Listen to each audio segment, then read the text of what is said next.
நீதிமொழிகளின் புஸ்தகம் 30ஆம் அதிகாரம் 5ஆம் வசனத்தை கூட நான் உங்களுக்காக வாசிக்கிறேன். நீதிமொழிகள் 30:5. தேவனுடைய வசனம் எல்லாம் புடமிட்டப்பட்டவைகள், தம்மை அண்டிக் கொள்ளுகிறவர்களுக்கு அவர் கேடகமானவர். தேவனுடைய வசனம் எல்லாம் புடமிடப்பட்டவைகள், தம்மை அண்டிக் கொள்ளுகிறவர்களுக்கு அவர் கேடகமானவர். இங்கு அவருடைய வார்த்தை சொல்லுகிறது, தம்மை அண்டிக் கொள்ளுகிறவர்களுக்கு அவர் கேடகமானவர். அதோடு அந்த வசனத்திற்கு முன்பகுதி சொல்லுகிறது, தேவனுடைய வசனம் எல்லாம் புடமிடப்பட்டவைகள். ஆண்டவரை அண்டிக் கொள்ளுவதற்கும் தேவனுடைய வசனத்திற்கும் இருக்கக்கூடிய மிக நெருக்கத்தை நாம் பார்க்கிறோம். ஏன் தேவனுடைய வசனமெல்லாம் புடமிடப்பட்டவைகள் என்று சொல்லிவிட்டு தொடர்ந்து சொல்லுகிறார், தம்மை அண்டிக் கொள்ளுகிறவர்களுக்கு அவர் கேடகமானவர் என்று சொல்லி. தேவனை அண்டிக் கொள்ளுகிறேன் என்று சொல்லுகிறவர்கள் தேவனுடைய வசனத்தை பிடித்து கொண்டு நடப்பார்கள் என்பதுதான் அதனுடைய அர்த்தம். அப்படியானால் தேவனை அறிந்திருக்கிறேன், அண்டிக் கொண்டிருக்கிறேன், சார்ந்திருக்கிறேன் என்று சொல்லியும் தேவனுடைய வசனத்தின்படி நடவாமல் இருப்போம் என்று சொன்னால் தேவனோ அண்டி இருக்கிறதுக்கான எந்த ஒரு அடையாளம் இல்லை என்று அர்த்தமாகிறது. ஒரு மனிதன், Thank you Jesus, Hallelujah, Hallelujah, Thank you Jesus.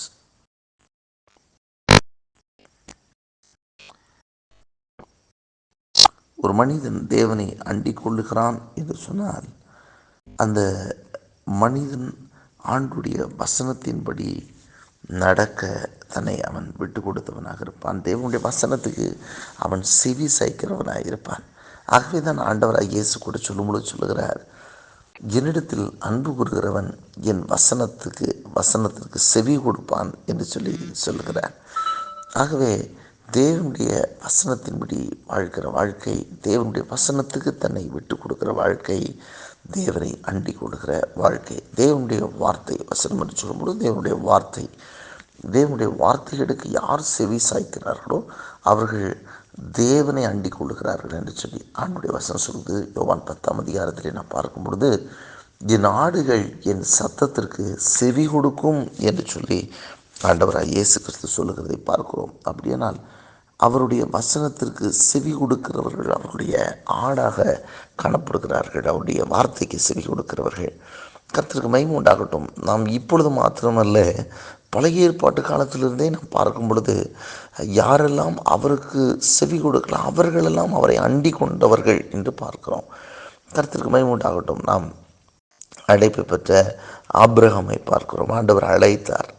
தன் தகப்பன் வீட்டை, தன் தேசத்தை, தன் இனத்தாரை எல்லாம் விட்டு நான் காண்பிக்கும் தேசத்துக்கு நீ போய் என்று சொன்ன உடனே எல்லாவற்றையும் விட்டு புறப்பட்டு வெளியே வருகிறான். தேவனுடைய வார்த்தைக்கு இணங்கி தேவ சத்தத்துக்கு செவி கொடுத்து வெளியே வருகிறதை நாம் பார்க்கிறோம். அப்படியானால் எவ்வளோ பெரிய ஒரு காரியம் பாருங்கள். எல்லாத்தையும் விட்டுட்டாவன் ஆண்டவர் கூப்பிட்டார்னு சொன்னதுனால அந்த காலகட்டங்களில் கூட ஆண்டவருக்கு செவி சாய்த்து ஆண்டவரை அண்டி கொடுக்குறான்.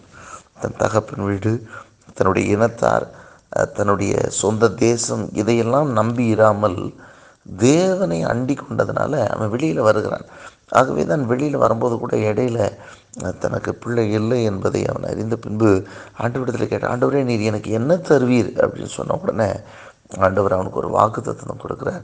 நான் உனக்கு மகாபெரிய பலனும் உனக்கு கேடகமாக இருக்கிறேன் என்று சொன்னார். கேடகம் என்று சொன்னால் நான் தான் உனக்கு பாதுகாப்பு, நான் தான் உனக்கு எல்லாம் அப்படின்னு சொல்லிட்டு அங்கே ஆண்டவர் அங்கே வாக்கு கொடுக்கறதை பார்க்கிறோம். இது நாளிலும் கூட தம்மை அண்டிக் கொள்ளுகிற யாவருக்கும் அவர் கேடகமானவர். ஆண்டவரை அண்டிக் கொள்ளுகிற, கர்த்தரை அண்டிக் கொள்ளுகிற, அவரை சார்ந்து கொள்ளுகிற யாவருக்கும் அவர் கேடகமாக இருக்கிறார். அவருடைய வசனத்துக்கு செவி சாய்க்கிறவர்களுக்கு அவர் கேடகமாக இருக்கிற தேவனாக இருக்கிறார். கர்த்தருக்கு பயப்படாகவே இன்றைக்கும் நமக்கு ஆண்டவர் எப்படிப்பட்ட அழைப்புகளை கொடுத்திருக்கிறார், என்ன செய்ய நமக்கு ஆண்டவர் உத்தரவு கொடுத்திருக்கிறார், எதற்காக நாம் அழைக்கப்பட்டிருக்கிறோம் என்பதை உணர்ந்து அதன்படி செய்வதற்கு, அவருடைய வசனத்தின்படி வாழ்வதற்கு தன்னை விட்டு கொடுக்கிற ஒவ்வொருவருக்கும் அவர் கேடகமாய் இருக்கிறார் என்று சொல்லி நாம் பார்க்கிறோம். அது மாத்திரமல்ல, நீங்கள் வேதாகமத்தில் சங்கீதக்காரனாகிய தாவீதை பார்ப்பீர்கள் என்றால் அங்கே பார்க்கிறோம் கர்த்தரை தன் பலனாய் கொண்டிருக்கிறதை பார்க்கிறோம். அங்கே அவர் சொல்கிறார், நீரே என் கேடகம், நீரே என் மகிமை, நீரே என் தலையை உயர்த்துகிறவருமாய் இருக்கிறீர் என்று சொல்லி சங்கீதம் 3:3 அங்கே சொல்லுகிறதை பார்க்கிறோம். அங்கே அதே போல சங்கீதக்காரன் சொல்லுகிறார், நான் கர்த்தரை எப்பொழுதும் எனக்கு முன்பாக வைத்திருக்கிறேன், ஆகவே நான் அசைக்கப்படுவதில்லை என்று சொல்லி சொல்லுகிறதையும் நாம் பார்க்கிறோம். இங்கு இந்த சங்கீதக்காரனாகிய தாவீதை பாருங்கள், தனக்கு அதிக திறமைகள் உண்டு. சங்கீதக்காரனாகிய தாவீது நல்ல ஒரு யுத்த வீரன் என்று சொல்லி அவனை குறித்து சவுலுக்கு அறிவிக்கப்படுகிறது. சவுலும் சொல்லுகிறான், அவன் மகா புத்திமான் என்று சொல்லி சொல்லப்படுகிறது. மற்றொரு சொல்லும்போது தாவீதை குறித்து சொல்லும்போது சொல்லுகிறார்கள், இந்த தாவீது அவன் இசை மீட்டுவதிலே வல்லவன், பல காரியங்களை அவனை பற்றி சொல்லுகிறதை நாம் பார்க்கிறோம். ஆனாலும் கூட அவன் சொல்லுகிறான், சங்கீதக்காரன் தாவீது சொல்லுகிறான், நீரே என் கேடகம் என்று சொல்லி சொல்கிறார். கர்த்தருக்கு யாரெல்லாம் கர்த்தரை தமக்கு முன்பாக நிறுத்துகிறார்களோ அவர்களுக்கு அவர்தான் அவரை அண்டிக் கொள்ளுகிறார்கள் என்று அர்த்தம். இன்றைக்கி நம்முடைய சொந்த திறமைகளை அல்ல, நம்முடைய பணத்தை அல்ல, நம்முடைய சொத்தை அல்ல, அல்லது நம்முடையவைகள், நம்மிடத்தில் எனக்கு இவ்வளோ திறமைகள் இருக்கிறது, எனக்கு இவ்வளவு சொத்து இருக்கிறது, இவ்வளவு உறவினர்கள் இருக்கிறார்கள், எனக்கு இவ்வளோ பெரிய ஆட்கள் எல்லாம் எனக்கு தெரியும், நான் எவ்வளோ படிச்சிருக்கிறேன், நான் எவ்வளோ பெரிய ஆள் பாருங்கள், எனக்கு யுத்தத்தில் பயங்கரமாக எனக்கு இந்த கலைகளெல்லாம் எனக்கு தெரியும் என்று சொல்லுகிறது அல்ல, அவைகளை சார்ந்தல்ல, தான் கர்த்தரை சார்ந்து கொள்கிறான். ஆகவே தான் தாவீது சொல்லுகிறான், எவ்வளவு எல்லாம் இருந்தாலும் சங்கீதக்காரன், நீரே என் கேடகம், நீரே என் மகிமை, நீரே என் என் தலையை சத்துருக்களுக்கு மேலாக உயர்த்துகிறவராக இருக்கிறீர் என்று சொல்லி சங்கீதத்தில் அவர் சொல்லுகிறதை பார்க்கிறோம். நீதான் என் கேடகம் என்று சொல்கிறார். ஆம், ஆண்டவரை அண்டிக் கொள்ளுகிறவர்களுக்கு அவர் கேடகமாக இருக்கிறார். ஆகவே தான் சங்கீதக்காரர் தாவீது போன இடத்தெல்லாம் கர்த்தர் அவனை காப்பாற்றினார் என்று வேதம் சொல்கிறது. இன்றைக்கு அநேகருக்கு நல்ல திறமைகள் இருக்கும், ஆனாலும் அந்த திறமைகள் அவர்களுக்கு கைகூடாமல் போய்விடும். அதிகமான நல்ல நீச்சல் தெரிஞ்சிருக்கலாம், நல்ல திறமை இருக்கலாம், ஆனால் காட்டாற்று வெள்ளத்தில் அந்த கடுமையான வெள்ளத்தில் நன்றாய் நீச்சல் தெரிந்தவர்களும் மாண்டு போனது உண்டு, அல்லது மிகப்பெரிய அலைகளிலே சிக்கி மாண்டு போனது உண்டு. அவருடைய திறமைகள் அவர்களுக்கு கைகூடாமல் போயிருக்கிறது. நீச்சலே தெரியாது, ஆனால் ஒன்றுமே தெரியாது, தண்ணீரின் அனுபவமே இருக்கக்கூடாத மனிதனும் ஆண்டவரை கேடகமாய் கொண்டு தப்புவிக்கப்பட்டவர்களும் உண்டு. பெருவெள்ளத்துக்கு தப்புவிக்கிற தேவன் அவர்களை தப்புவித்திருக்கிறார். காரணம், அவர்களுக்கு ஆண்டவர் தான் கேடகம் என்று சொல்லி அவர்கள் நினைத்ததுனாலே அவர்களுக்கு ஆண்டவர் கேடகமாக இருந்தார். ஆகவே தான் வேதம் சொல்லுகிறது, சங்கீதக்காரனாகி தாவீது போன இடத்திலெல்லாம் கர்த்தர் அவனை காப்பாற்றினாராம். எங்கெல்லாம் தாவீது போனானோ போன இடத்திலெல்லாம் கர்த்தர் அவனை காப்பாற்றினார். அவனுடைய திறமை அவனை காப்பாற்றி விட்டது, அவனுடைய புத்திசாலித்தனம் அவனை காப்பாற்றி விட்டது, அவனிடத்தில் இருக்கக்கூடிய போர் சேவகர்கள் அவனை காப்பாற்றி விட்டார்கள், அவனிடத்தில் இருந்த பட்டயமும் அவனிடத்தில் இருந்த ஈட்டியும் அவனை காப்பாற்றி விட்டது என்று சொல்லப்படவில்லை. வேதத்திலே நாம் பார்க்கிறோம், மிகப்பெரிய ஒரு கோலியாத்திற்கு முன்பாக யுத்தத்தை சந்தித்து யுத்தத்தில் வெற்றிகளை பெற்றிருந்த சவுல், அந்த இஸ்ரவேல் ஜனங்களிலே அவனுடைய உயரத்துக்கு அத்தவர் ஒருவரும் இல்லை. அப்படிப்பட்ட சவுல் அங்கே கோலியாத்தை கண்டு நடுங்கி கொண்டிருக்கிறார். ஆனால் ஒரு சின்ன தாவீது, ஒரு இளம் வயது தாவீது, அங்கே இதுவரை யுத்தத்தை காணாத ஒரு தாவீது ஒரு கூழாங்கல் 5 கூழாங்கலை எடுத்துக்கொண்டு தன்னிடத்தில் இருக்க கவன்கல்லோடு போகிறான். அங்கே அந்த கோலியாத்தினுடைய கைக்கு கர்த்தர் தப்பி வைக்கிறார். ஆண்டவரை அண்டிக் கொண்டு அவன் கடந்து போனான். அந்த இடத்துல தாவீதை கர்த்தர் வெற்றி சேர்க்கப்படுகிறார். ஆகவே தான் இங்கே ஆண்டவருடைய வசனம் சொல்லு, கர்த்தம்மை அண்டிக் கொள்ளுகிற யாவருக்கும் அவர் கேடகமானவர். யாரெல்லாம் ஆண்டவராகிய இயேசுவை அண்டிக் கொள்ள அவர்களுக்கு அவர் கேடகமாக இருப்பார், அவர்களுக்கு அவர் பாதுகாப்பாக இருப்பார். அவர்களுக்கு விரோதமாக வருகிற ஆயுதங்களை வாய்க்க பண்ணாமல் போக பண்ணுவார். அவைகள் ஒன்றும் வாய்க்காது. ஆண்டவர் சொன்னார், உனக்கு விரோதமாய் உருவாக்கப்படுகிற எந்த ஆயுதம் வாய்க்காதே போகும் என்று சொன்னாரே, அந்தபடியே அவளுக்கு விரோதமான ஆயுதங்கள் வாய்க்காதபடிக்கு கர்த்தர் காக்கிறவராக இருக்கிறார். மேலும் வேதத்தில் என பார்க்கும் பொழுது உபாகம் 33:29 சொல்லுகிறது, இஸ்ரவேலே நீ பாக்கியவான், கர்த்தரால் ரட்சிக்கப்பட்ட ஜனமே உனக்கு ஒப்பானவன் யார்? அவரே உன் கேடகமும் அவரே உனக்கு மகிமை புரிந்திய பட்டயமாக இருக்கிறார். அவர்கள் உனக்கு விரோதமாக இச்சை பேசி அடங்குவார்கள், அவர்கள் மேடுகளை நீ மிதிப்பா என்று சொல்லப்பட்டிருக்கிறது. ஆம், இஸ்ரவேல் பாக்கியவான். இஸ்ரவேல் என்று சொன்னால் மனம் திரும்பினவன், கர்த்தரால் ரட்சிக்கப்பட்டவன் என்ற அர்த்தம். ஆண்டவராக இயேசு நாமத்தினாலே பாவம் மன்னிக்கப்பட்டவனாக கர்த்தருக்கு மகிமை உண்டாகணும். ரட்சிப்பின் அனுபவத்தில் ஆண்டவராக இயேசுவின் இரத்தத்தினாலே பாவ மன்னிப்பாகிய மீட்பை பெற்றுக்கொண்டவர் என்று சொல்லி பார்க்கிறோம். அவர்களுக்கு ஆண்டவர் கேடகமாக இருக்கிறார். அவர்தான் எனக்கு எல்லாம் என்று சொல்லி தேவ சமூகத்தை சார்ந்து கொள்ளுகிற ஒவ்வொருவருக்கும் அவர் கேடகமாக இருப்பார். அவரே பாதுகாப்பாக இருப்பார்.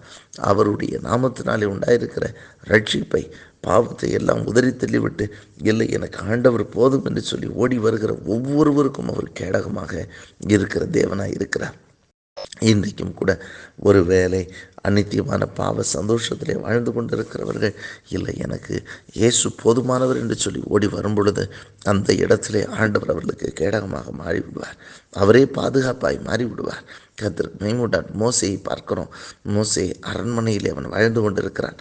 பார்வோனுடைய குமாரத்தினுடைய மகன் என்று அழைக்கப்படுவதை அவன் பெரிய விஷயமாக அவன் எண்ணாமல் அநித்தியமான பாவ சந்தோஷத்தை அவன் உதறி தள்ளிவிட்டு தன்னுடைய சொந்த ஜனங்களோடு பாடுபடும்படி இனி வரும் பலன் மேல் நோக்கமாக இருந்து சொந்த ஜனங்களோடு பாடுபடுவதை அவன் தெரிந்து கொண்டான் என்று சொல்லி வேதம் சொல்லுகிறது. ஆம், இந்த நாளிலும் கூட அப்படிப்பட்ட மேன்மைகளில் பாவங்களுக்கு பலவிதமான காரியங்களை அடிமைப்பட்டு கிடப்போம் என்று சொன்னால் இனி வரும் பலன் மேல் நோக்கமாக இருந்து ரட்சிப்பு அவசியம், அந்த ரட்சிப்பை காத்து கொள்ளும்படி அவரை சார்ந்து கொள்ளுகிற ஒவ்வொருவருக்கும் அவர் கேடகமாக இருப்பார். வேதம் சொல்லுகிறபடி அவர் முற்றுமுடி அவர் ரட்சிக்க வல்லவராக இருக்கிறார். நானும் அவைகளுக்கு ஜீவன் உண்டாயிருக்கும் அது பரிபூர்ணப்படம் வந்தேன் என்று சொன்னவர் அல்லவா. அவர் நம்மை முற்றுமுடிய ரட்சிக்க வல்லவர். முடிவு வரை நிலைத்திருக்கிறவனை ரட்சிக்கப்படுவார் என்று சொல்லி வேதம் சொல்லுகிறது. ஆம், அவரை சார்ந்து கொள்வோம் என்று சொன்னால் அவரை நமக்கு கேடகமானவராக இருந்து நம்மை ரட்சித்து சத்துருக்களின் கைகளுக்கு விலக்கி, பாவத்தின் உக்கரங்களுக்கு விலக்கி, நரக பாதாளத்தின் வல்லமைகளுக்கு விலக்கி நம்மை நித்திய ஜீவ கரையிலே சேர்க்க அவர் வல்லவராக இருக்கிறார். அவர் நம் பட்சத்திலிருந்து நம்மை காப்பாற்றுவார், நம்மோடு கூட இருப்பார்.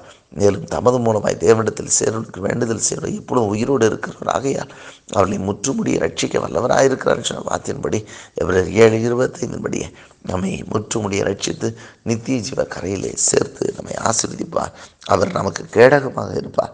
அவருடைய வார்த்தை சொல்லுகிறபடி அவருடைய வசனங்கள் எல்லாம் புடமிடப்பட்டவைகள். அவரை அண்டிக் கொள்ளுகிறவர்களுக்கு அவர் கேடகமாக இருக்கிறார். இதனாலும் கூட நாம் அவரை அண்டிக் கொள்வோம் என்று சொன்னால் அவரே நமக்கு கேடகம். அவரை அண்டிக் கொள்வோம் என்று சொன்னால் அவர்களே பாக்கியவான்கள்.